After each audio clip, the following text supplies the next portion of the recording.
friends. Thank you for inviting me to speak again on Tourian and to present what I hope will be some new material to people on the work of this extraordinary poet and on his associations and affinities in the larger context of modernist poetry and painting as well, in not only in the Near East but in Europe and even America. This work evolved out of a Mather House seminar called Four Alienated Visionary Cambridge Writers, which I'm actually teaching right now and was thus perfected with the help of my students in that seminar. And so in a way, what you're about to hear is sort of what a class where I work is like, except for the illustrations and the more comfortable chairs. Shortly before his own tragic death of consumption in February of 1872, at the age of 21, the Armenian poet Bedros Tourian mourned his school friend Vartan Lutfian, who had just been carried off by the same disease, in these verses. Laments, O streaming rays of heaven that joined our hearts to one another, our hearts dedicated to love, how much they were for one another boundless, open books, where every word had a nether depth of love and pain. Oh, do you recall how we sat silently, smoldering, on the hill of Jamlija, the cypresses, and there we have a picture of some of the cypresses of Scutari, Üsküdar, in Istanbul, affording us their black and grieving shade.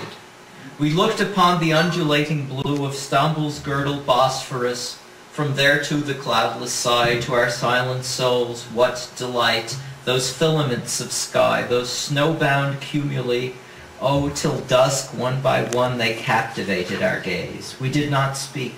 Our souls' talk would have defiled the infinite. Like two discolored flames, within each other we burned instead. Our souls were the cypresses, black butterflies grieving. We sucked the black of inexhaustible mourning from this earth ever gazing far away. Despair, that black milk of the grave we drank deep, that drink sated you entirely, and you became heaven's sallow child. Your paleness often grieved me, and your final expiring glance upon me, alas, was your memory's nail driven into my side. Are you happy there, or sad? Send me tidings on an angel's wing. Ah, this world is ever weary. This world is a mother of great pain. Oh, if the shade of a tree there may be found, and a rill besides, if imperishable love is there, if there are freedoms there, free airs. Oh, I toss in the filthy raiment of my soul my whole life until today. I clothe myself in earth, the morning soil. Oh, Vartan are the things we longed for there. The image of the black milk of the grave stands out in this poem.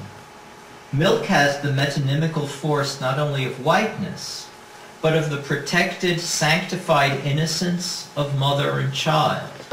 Blackness here is a reversal that shocks with the force of the impossible, but for the unloved poet dying young there is naught in the future, save black Mother Earth and the milk of death. Tourian compounds this awful vision of personal extinction with a parody, a crucifixion without resurrection, when he calls Vartan's parting glance a nail piercing his side.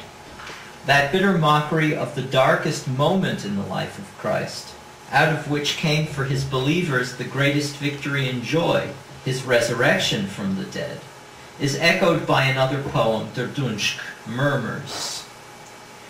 Farewell then, God, and sun who coruscate above my soul. I go to add to the heavens a star.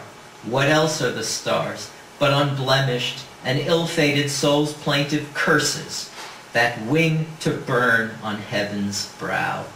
But for that God, root of lightnings, they multiply weapons and martial trim. But what am I saying? Strike me down with your bolt. God, shatter my clay's titan ponderings, who impiously strive to plunge to the depths of the sky, to ascend the heavens' unwavering stair. Hail to thee, God of the quivering being, and beam and tendril, wave and syllable, you rose of my brow, fire of mine eyes, who extracted the flutter from my lips, took flight from my soul, and set upon my eyes a cloud, gave my heart sighs. They said, you will smile on me at death's door, and surely you have shaped a life for me beyond, a boundless life of rays and fragrances and prayer. But if my last breath is lost, here in the mute, whisperless murk, then henceforth let me be a pallid lightning bolt, writhing round your name and roaring without cease. Piercing your side, may I be a curse. Let me proclaim you a jealous God. Oh, I shake discolored pale. My insides foam like very hell. Among the black moaning cypresses, I am a whale, a dry leaf in autumn about to fall. Oh, give me a spark that I may live. What, after dreaming, to embrace the frigid grave? How black is this destiny, O God? Can it be it was traced by the tomb's filmy dregs? Oh, give a drop of fire to my soul. I want to love still, to live on and on. Stars of heaven, fall into my soul, life lend an ember to your unlucky lover. The spring spares no rose for my yellowing brow. The rays of heaven smile not on me. Night is ever my casket, the stars are torches, and the moon cries continually, scouring the abyss. There are men who have none to lament them. For them he established that moon, for one close to death wants two things, life first, then someone to lament him at the end. The stars inscribed love for me in vain. In vain did the nightingale teach me to love. In vain did the breezes breathe love to me. The clear wave a stripling display me. In vain hushed the woods round about me, the secret sharing leaves, not daring to breathe, lest they disturb my high dream, and let me dream her endlessly. And in vain did the flowers new sprouted in spring sense my meditations alter. Oh, they all of them mocked me. God's mocking laugh is the world itself then. In the poem, which Taniel Varujan and other Western Armenian successors to Tourian admired for its spirit of rebellion, Tourian mounts an assault against the divine throne. Astvats choken huska pushre huleis vorshtu jepurhi ziktil suzil choren yergni yelnel ast cherusan duchken anali. And in line 25, the poet cries out that he wishes to be a curse piercing the side of the God who has condemned him to an early death. Toch an etz kmalam kukochet charim. So the dark cosmos of Tourian's imagination is tripartite. Mother Earth, with its black milk of the grave, the world with its nails of crucifixion but no resurrection at its epicenter, and a stairway to heaven.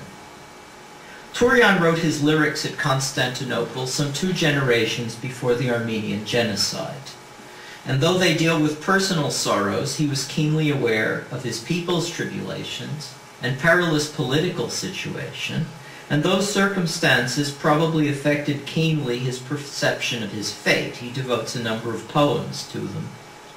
His dark images seem to foreshadow in a strange way the fate of his own family. The Tourians became prominent clergymen. Bedros' younger brother Mehran, ordained as Yechishe, became abbot of Armash Monastery. This is the home of the miracle-working painting, Charchapan Surpastvadzatzin. Then Patriarch of Jerusalem, he was also a great scholar.